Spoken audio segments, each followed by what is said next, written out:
Ethiopia's desert, the hottest place on the planet, cracking at the crust, sinking deeper beneath the Earth's surface. But while this hostile wilderness offers little opportunity for life, some of Africa's highest mountains rise high out of the ashes, creating an aerial oasis for some of the world's most unique and adaptable creatures. This is a land of extremes. This is Ethiopia.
Landlocked and surrounded by 5 countries, Ethiopia is one of East Africa's forgotten lands.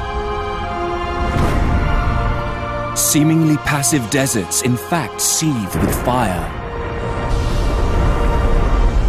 And cloud-piercing peaks shield a secret Eden of canyons and cliff tops teeming with life. This fertile wilderness is a haven for a whole host of specialist hunters who have adapted and perfected unique strategies in order to survive.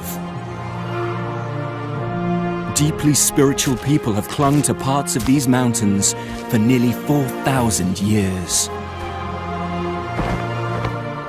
And the highlands are also the final retreat for one of Africa's most isolated primates.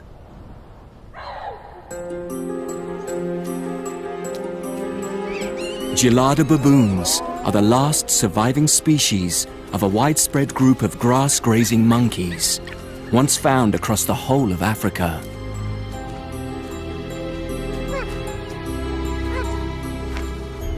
Their relatives began disappearing around 1 million years ago, when the African climate started to warm, and edible grasses began growing only at higher altitudes.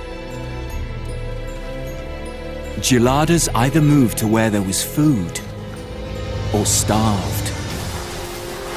But as people also capitalize on the highlands' fertile soil, Ethiopia's geladas may be about to face the battle of all battles in order to survive. Despite the rich offerings of their mountainous home, could this really be the geladas' last stand?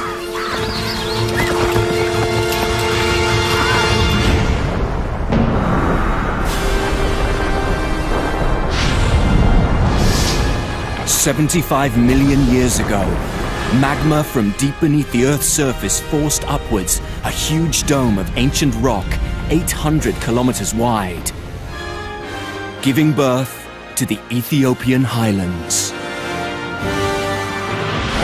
Eventually, the tectonic plate beneath this enormous formation began to split and separate, sparking a chain of volcanic activity along what is now known as the Great Rift Valley.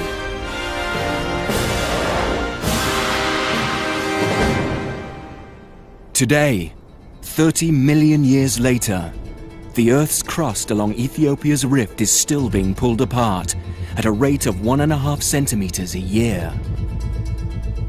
It is also sinking. The Danakil Desert or Depression is currently over 100 meters below sea level, making it one of the lowest points on the Earth's surface. The danakil is also the hottest place on the planet. The average annual temperature is 34 degrees centigrade, with mercury levels frequently rising above 50. And with just 200 millimeters falling each year, rain is a rare event. Sulfur-spattered hot springs bubble away, heated by boiling lava deep beneath the Earth's surface. Lunar-like conical vents continuously let off steam.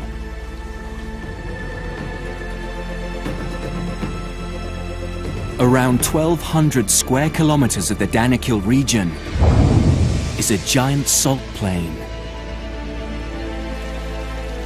Mineral-rich waters flowing into the depression are quickly evaporated, trapping the residue.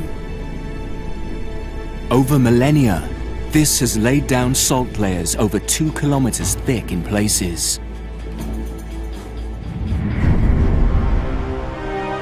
But crowning these hostile lowlands is Erta Ale, a continually active volcano containing the world's only permanent lava lake.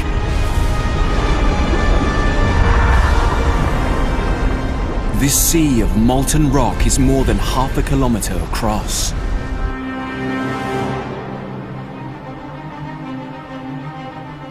Erta Ale offers a modern-day glimpse into the formidable forces that so long ago pushed up the enormous ancient rocks to create Ethiopia's highland wonder.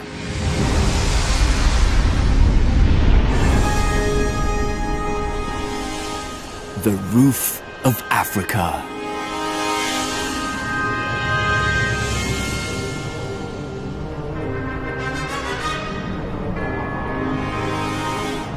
Rising 4,500 meters above the Danakil Depression. This mountainous region forms the largest continuous area of its altitude in the whole of Africa. Little of its surface falls below 1,500 meters. And the annual rainfall up here is around 7 times that of the parched land below.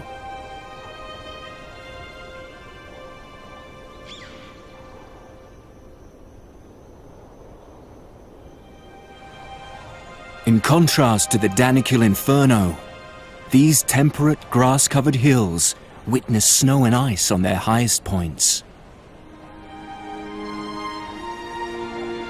Night temperatures often fall below freezing. Despite the evening chill, Ethiopia's Simien Mountains provide the perfect home to one of Africa's most unusual grazing mammals.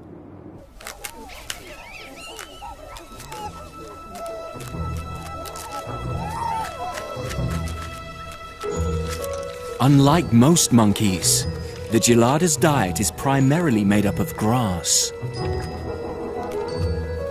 Because a handful of these green blades contains a relatively small amount of energy, geladas spend around 60% of their waking hours cropping the plains.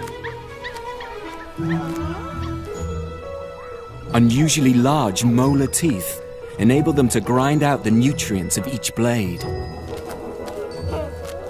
Feeding is a sitting-down affair. Opposable thumbs along with a short index finger allow for a precise tweezer grip. Perfect for plucking grasses close to the root. With herds numbering up to 600 individuals, the highlands' grassy plateaus are in no time stripped short.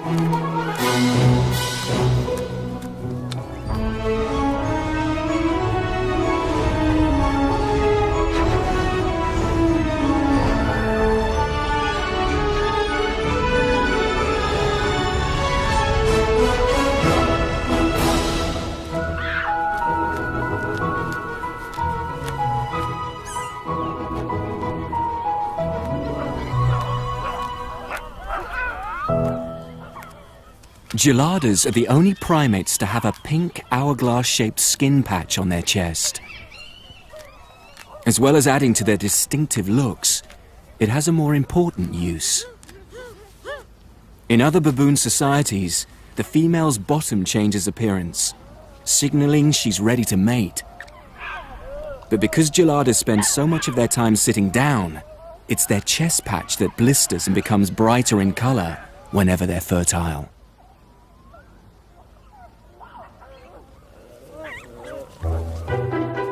After breakfast, there's no better way to unwind and relax than a good rummage through someone else's fur.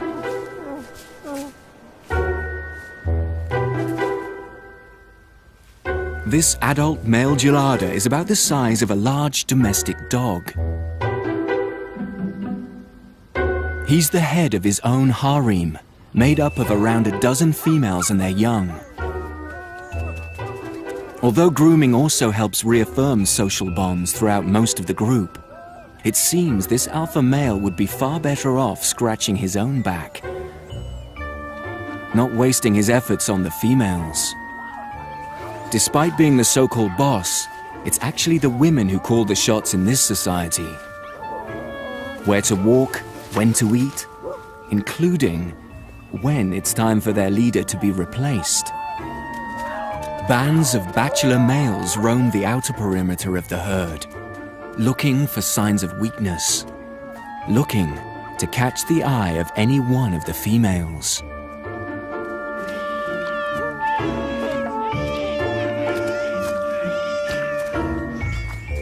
This particular alpha male may soon be forced to prove his worth. As night draws in, the herd head to the safety of the hollows in the cliff face.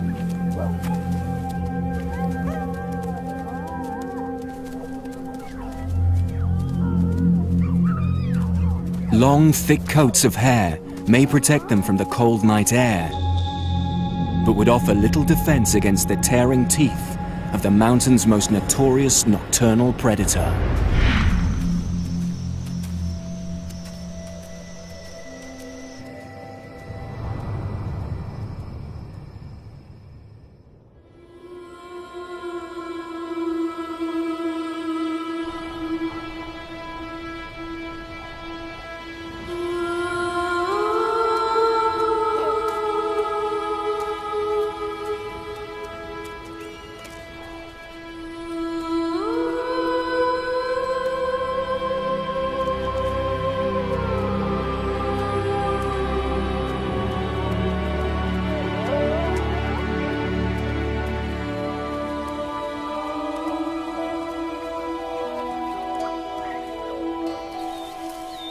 While many of Ethiopia's larger predators rest throughout the day, one particular pack of highland hunters is just waking up.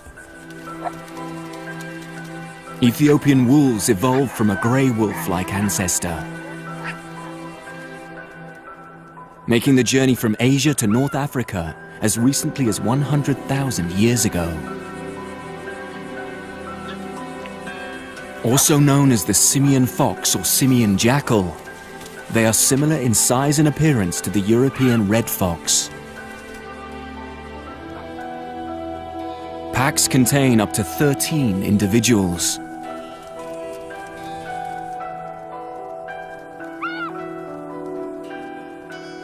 Like all wolves, this carnivore has excellent hearing and a highly sensitive sense of smell. Already, something's caught this hunter's attention.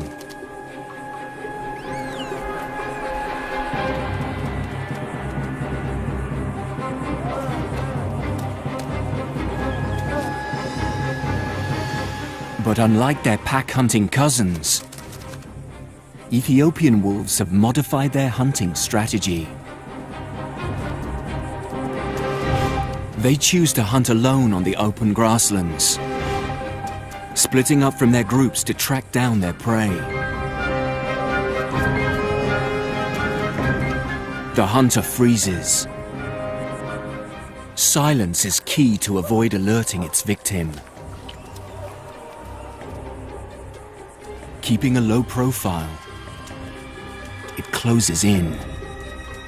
This stalking strategy can last just a few seconds, or sometimes up to an hour. Fortunately, geladas aren't on this predator's menu. Its eyes are focused on a much smaller meal.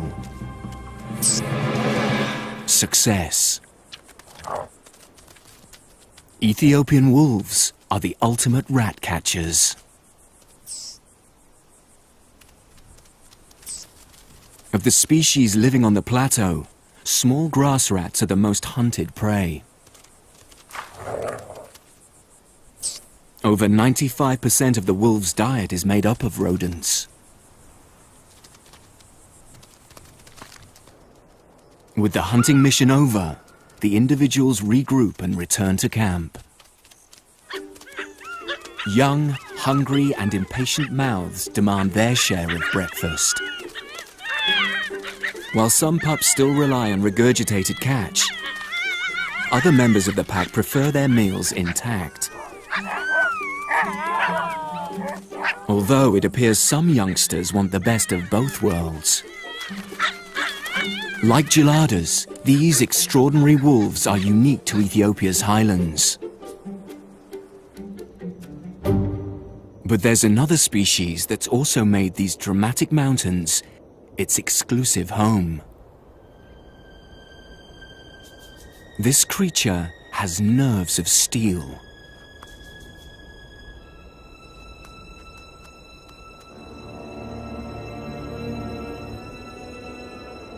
Balancing on the edge of a rocky ledge, a 500-meter drop just a few centimeters away, it seems completely at ease with the terrifying steepness. But like all mountain goats, Walia ibex have feet specially adapted for a life on the edge.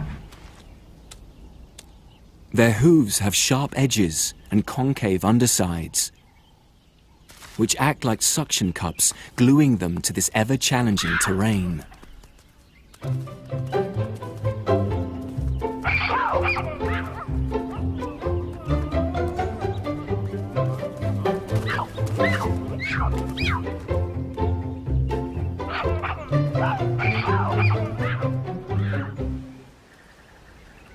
Even climbing trees to reach a meal proves effortless. Despite sharing the same habitat with gelada baboons, these ibex have more diverse feeding habits.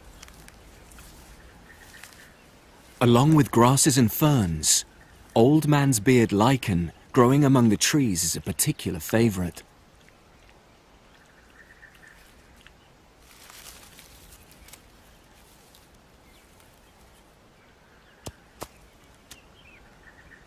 Male ibex spend the majority of their time living together in small groups, while females opt for a more solitary existence. But during the mating season, this grouping pattern changes. The females form tight-knit nursery groups, while the males put their friendships aside as soon as they get wind of the fertile females. Although their meter-long horns make for perfect back scratchers, they have a more important use at this time of year.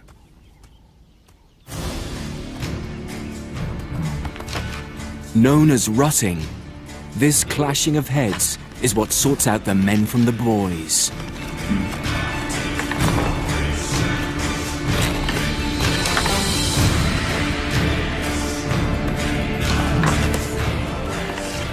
As one battle is decided, another challenger steps forward. It can be a drawn-out war lasting several weeks.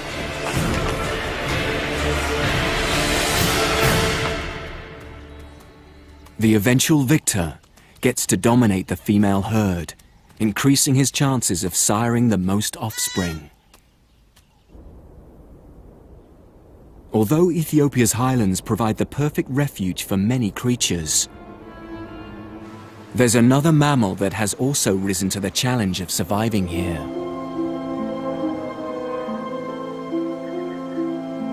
Over 2,000 years ago, just 50 kilometers further north along the highland plateau, man made his mark here at Axum.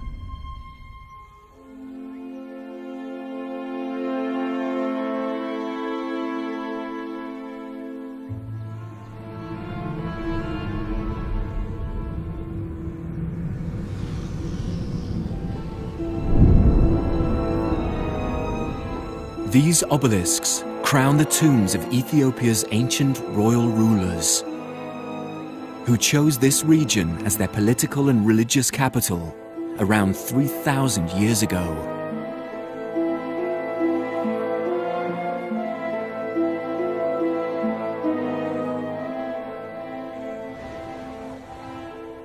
Carved from granite, with some towering over 30 meters tall, these memorials were seen as stairways to heaven.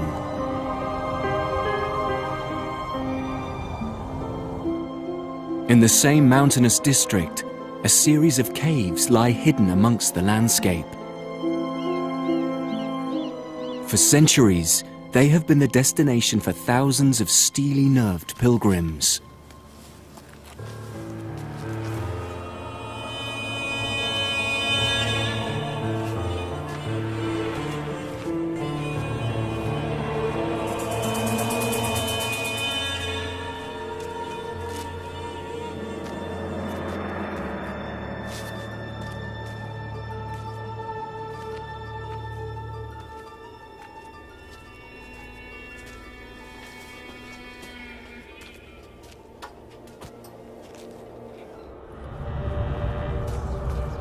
Cut out of the solid rock face, this Christian Orthodox church is one of 100 or so, perched high up within these vertical cliffs.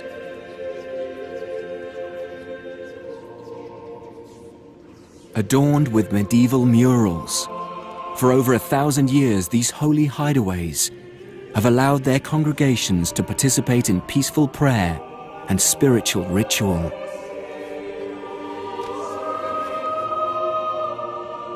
Founded back in the 4th century by a shipwrecked Christian, Ethiopia's Orthodox Church is one of the oldest established churches in the world. While mountain priests continue to conquer the high life, another group of people have lowered their sights, but taken on an even greater physical challenge.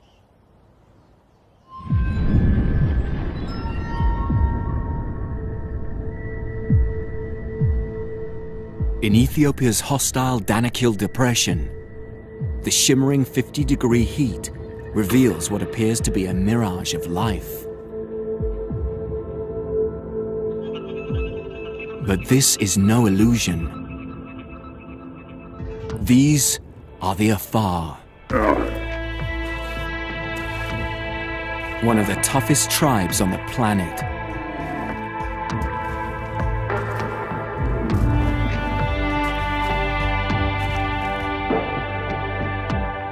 For centuries, the Afar have dominated the Danakil Desert, once one of the only trade routes in and out of Africa. These nomadic herders were among the most powerful and hardy tribes on the continent. Not only did they provide the camel trains needed to transport goods, they were the keepers of Ethiopia's secret gold, otherwise known as salt. This essential human commodity was once so valuable it was traded ounce for ounce with the southern continent's gold reserves. Beneath this dry and desolate moonscape lies a seemingly endless and still expanding reserve.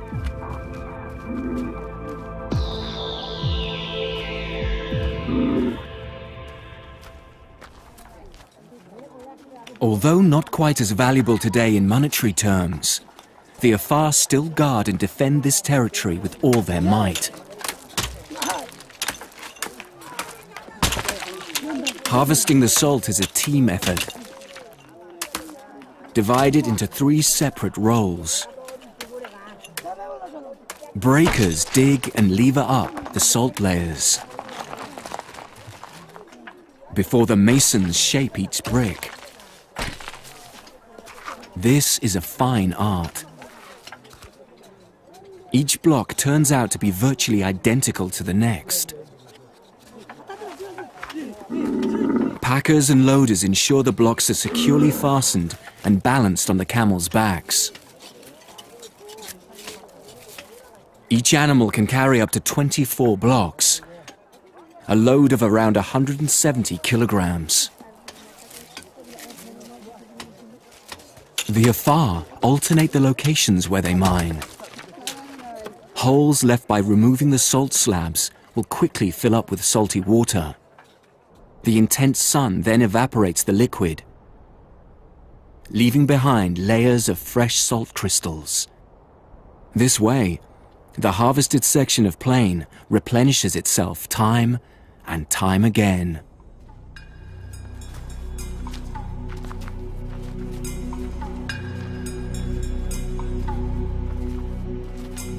Once fully loaded, the 50-strong camel train begins the 2-week trek up to the temperate highlands. Eventually, the salt will be traded and distributed to the mountain region's various markets. As one group of hardy warriors scrape out a living in the desert, in the gelada-inhabited highlands, another gang of primates face harsh challenges of their own. This group of gelada bachelor males are planning a raid. The harem's alpha realizes he needs to act fast if he is to protect and retain the support of his much-prized females. Pulling back his highly elastic upper lip over his nose, he reveals 2-inch-long canines. The message to these potential challengers is clear: back off, or I'll attack. But one of the bachelors appears unfazed by the threat and stands his ground. Left with no other option, the harem's alpha male attacks.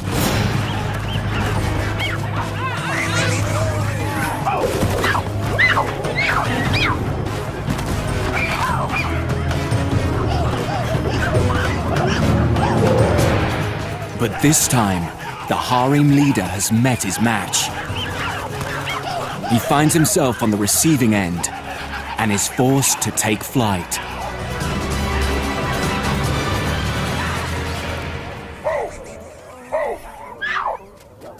With badly bruised pride, the alpha male attempts to rejoin his group.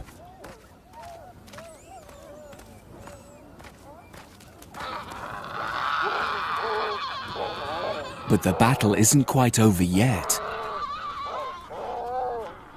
The victorious bachelor male moves in to claim his prize. But it's soon apparent defeating the alpha is only half the battle. Because it's the females in gelada society who set all the rules, this bachelor receives the wrath of the women, who send out a clear message of support for their current leader.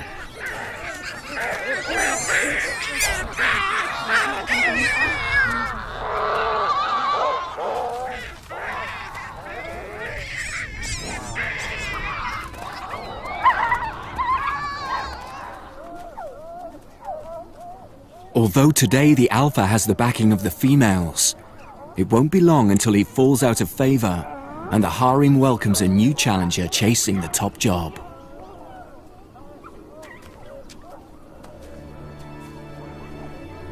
Fortunately, competition and fighting over food is a rare occurrence up here in the abundant grass-covered hills. But relatively recently, another mammal has realized the value of the highlands' fertile soils.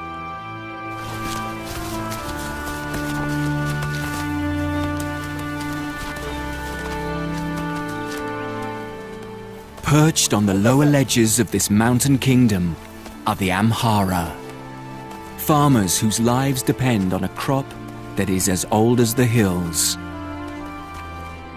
Teff. This humble wheat is the ancestor from which varieties such as millet have since been cultivated, and is an integral part of Amhara society.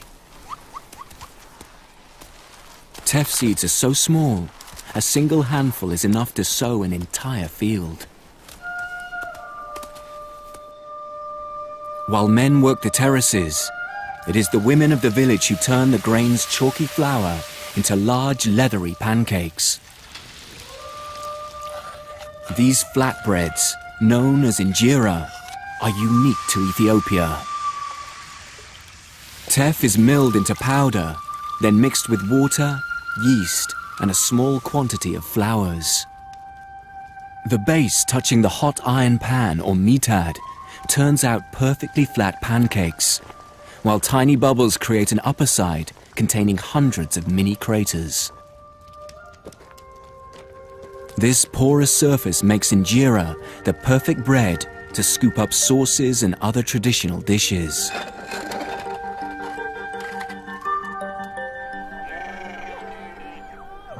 As well as farming crops, the Amhara also maintain herds of cattle, sheep, and goats. These highlands are the perfect grazing territory, and despite greatly outnumbered by the region's grass-picking primates, these four-hooved herbivores are welcomed into the fold.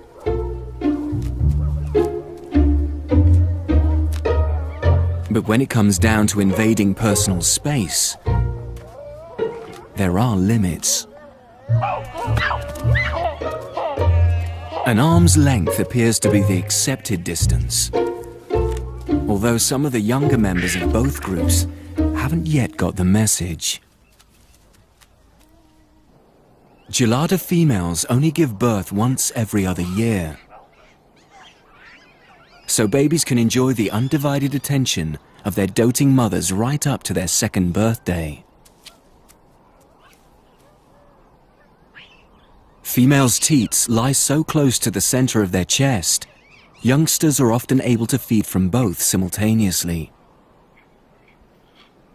Once refueled, baby geladas get straight back to business. Play fights, somersaults, and roughing up your best friend are daily necessities. The youngsters appear indestructible, as their seemingly fragile bodies bend in two and survive plummets of several meters.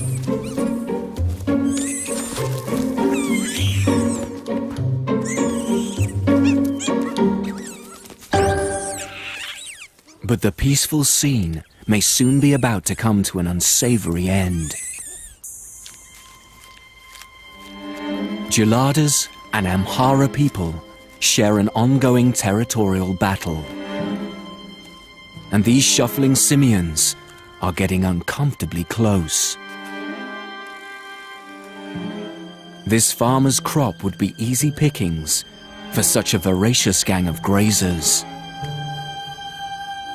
No fence would be high enough to deter such agile climbers. The teff from these fields is an important source of income, so the farmers have no option but to defend their land.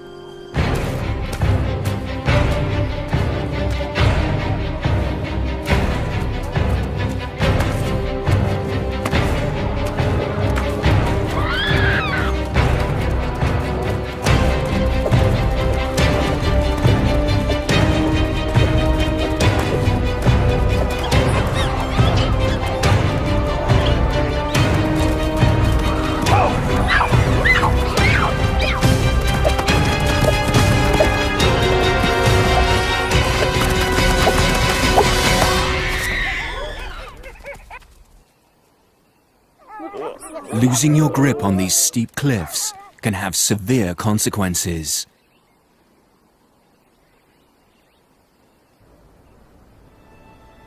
Living the high life comes with many benefits. But the further you climb, the greater the fall. As the morning thermals begin to rise, an ominous silhouette circles above.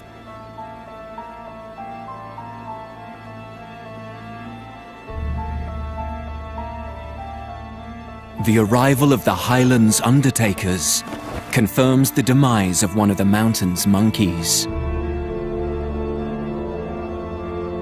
At over a meter tall, lappet-faced vultures are one of the largest scavengers in the region. It dominates all other birds when feeding.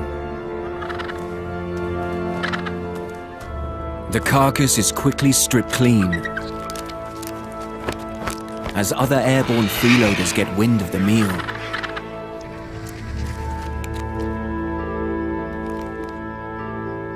Thick-billed ravens are the last to give up, as the sight of bare bones signals an end to the feast.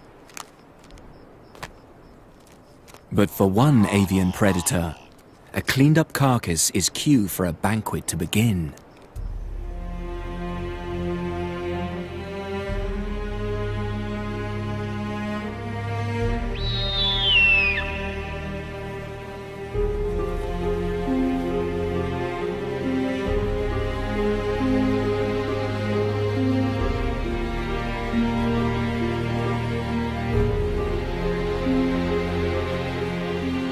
The Lammergeier vulture is unique. With a wingspan tipping 3 meters, it's one of the world's largest birds of prey. It's also the only creature on the planet with a bone-dominated diet. A highly acidic stomach enables it to digest entire bones overnight. Although even for this giant, there are limits to the portion size it can swallow. But for the Lammergeier, the bigger the bone, the better, as it has developed a remarkable strategy to consume these oversized chunks.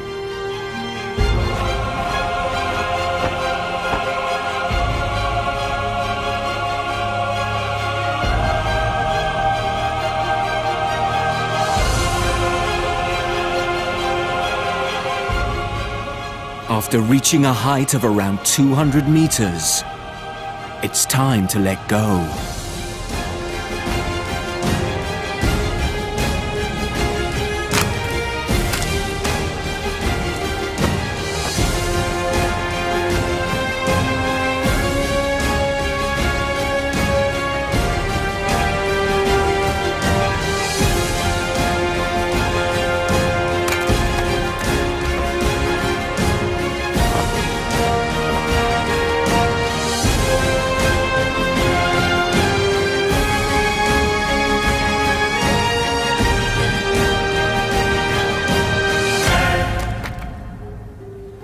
This bone-breaking action can be repeated up to 30 times, until the fragments are small enough to digest.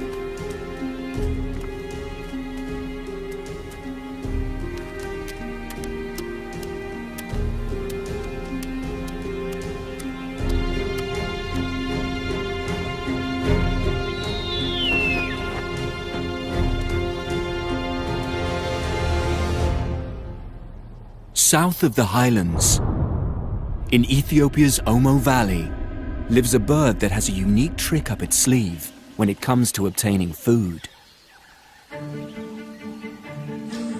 This species is being followed. Each time it bounds from tree to tree, a series of shrills and calls seem to advertise its new location.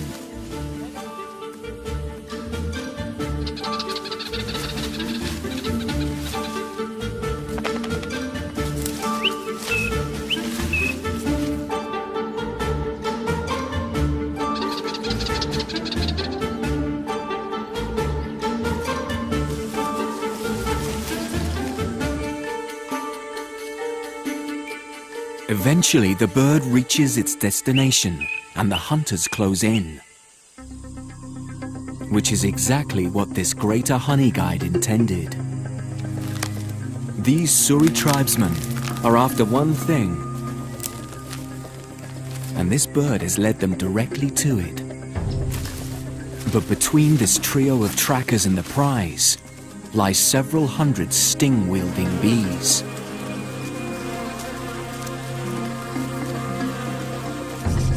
To bypass these guardians, the hunters draw on an age-old secret weapon. As soon as bees sense their hive is under attack, they release a pheromone which acts as an alarm odor. This initiates a response from the entire swarm, who instantly set about attacking the intruder.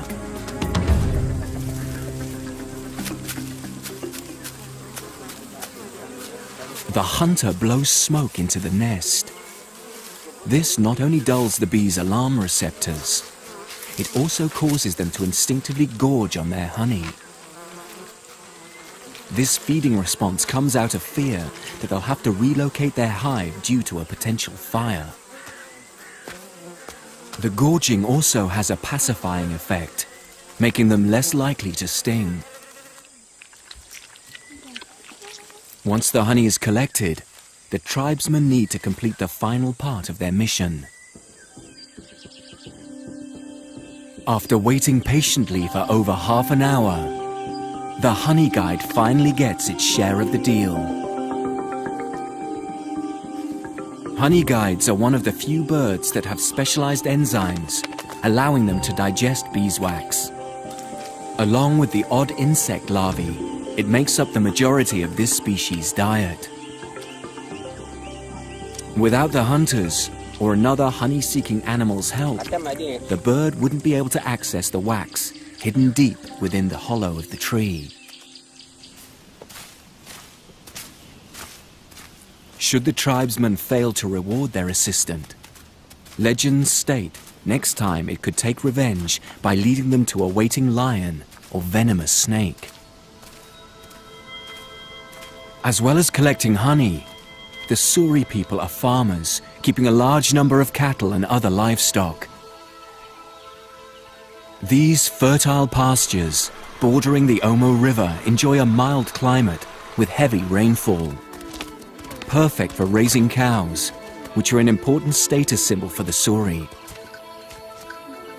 Not only do the cows provide milk, during the dry season they're also the source of another protein-rich, thirst-quenching drink.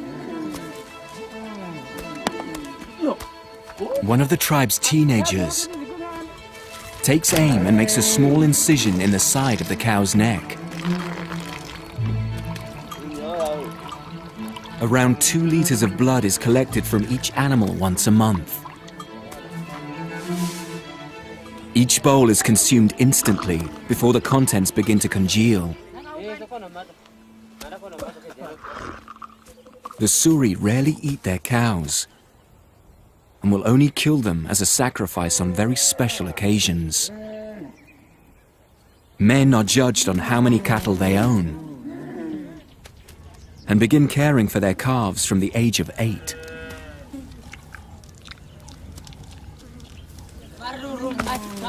The average male owns around 40 cows, which presents a small challenge, as they're not allowed to marry until they own 60. Suri women are some of the most recognizable tribespeople in Ethiopia. These teenage girls have recently had their lower lips cut. The incision is held open by a wooden plug until the wound heals, and then progressively larger plugs will be inserted over a period of several months. How far the girls stretch their lips is up to them.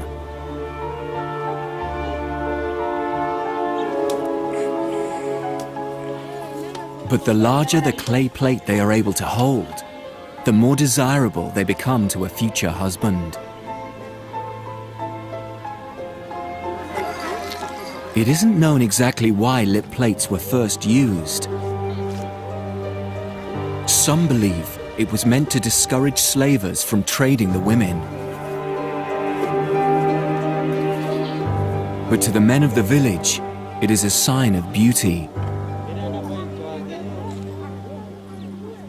The larger the lip plate, the greater number of cows they must pay for a bride.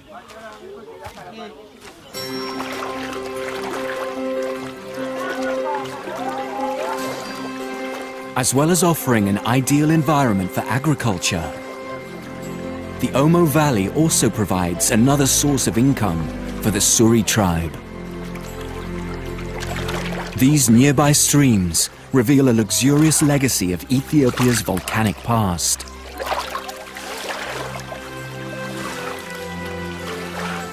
Along with honey, the gold panned from these streams is taken to market and often traded with the people of the highlands, including the teff-growing Amhara.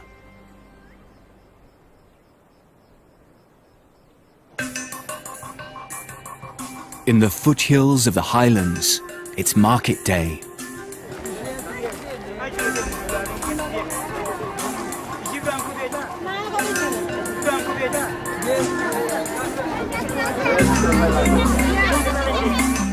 Salt from the danakil arrives via the Afar people's network of dealers,